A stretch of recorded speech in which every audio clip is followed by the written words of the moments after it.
ചവറയിലെ LDF സ്ഥാനാർത്ഥി doctor Sujith Vijayan പിള്ളയ്ക്ക് പന്മനയിൽ സ്വീകരണം നൽകി. വിവിധ കേന്ദ്രങ്ങളിൽ ആവേശകരമായ സ്വീകരണമാണ് സ്ഥാനാർത്ഥിക്ക് ലഭിച്ചത്.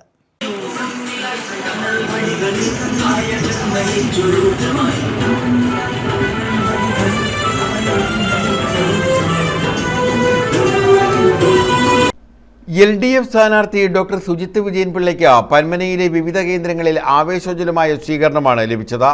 വിവിധ കേന്ദ്രങ്ങളിൽ സ്ഥാനാർത്ഥിയുടെ സ്വീകരണ പരിപാടി തുടരുകയാണ്. LDF സർക്കാരിന്റെ ഭരണ നേട്ടങ്ങളും ചവറ മണ്ഡലത്തിൽ നടപ്പാക്കിയ വികസന പ്രവർത്തനങ്ങളും ചൂണ്ടിക്കാട്ടിയാണ് ഡോക്ടർ സുജിത്ത് വിജയൻ പിള്ളയുടെ വോട്ട് അഭ്യർത്ഥന. ചവറയിൽ നടന്നുകൊണ്ടിരിക്കുന്ന സർവതല സ്പർശിയായിട്ടുള്ള വികസനങ്ങൾ, അതുപോലെ സാധാരണ ജനങ്ങളെയെല്ലാം സ്പർശിക്കുന്ന രീതിയിലുള്ള സേവന പ്രവർത്തനങ്ങൾ, അത് വിദ്യാഭ്യാസ മേഖലയിലും ആരോഗ്യ മേഖലയിലും ഈ രാജ്യത്ത് തന്നെ ഏറ്റവും കൂടുതൽ സൗജന്യ വിദ്യാഭ്യാസം നൽകുകയും ചികിത്സ നൽകുകയും ചെയ്യുന്ന ഒരു സംസ്ഥാനം. പശ്ചാത്തല മേഖലയിലുണ്ടായ അഭൂതപൂർവമായിട്ടുള്ള വളർച്ച, മിക്കവാറും എല്ലാ PHC റോഡുകളും BMBC നിലവാരത്തിലേക്ക് എത്തുന്നു. അതുപോലെ നിരവധി പാലങ്ങൾ, ജനങ്ങൾക്ക് ഇന്നേ വരെ സഞ്ചാരയോഗ്യമില്ലാത്ത പല തുരുത്തുകളും, ഒറ്റപ്പെട്ട തുരുത്തുകളും പാലങ്ങളിലൂടെ ചേർത്ത് പിടിക്കുന്നു. ഇങ്ങനെ നമ്മുടെ നാട് കാണാത്ത രീതിയിലുള്ള വൻ വികസന പ്രവർത്തനങ്ങൾ നടന്ന 10 വർഷമാണ്.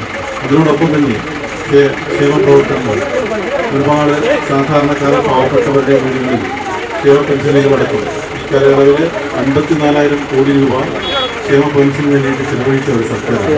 ശങ്കരമംഗലം പോസ്റ്റ് ഓഫീസിന് സമീപം കൈപ്പള്ളിക്കാവ് തുടങ്ങിയ സ്ഥലങ്ങളിൽ ഉജ്ജ്വലമായ സ്വീകരണമാണ് സ്ഥാനാർത്ഥിക്ക് ലഭിച്ചത്. News bureau, Chavara.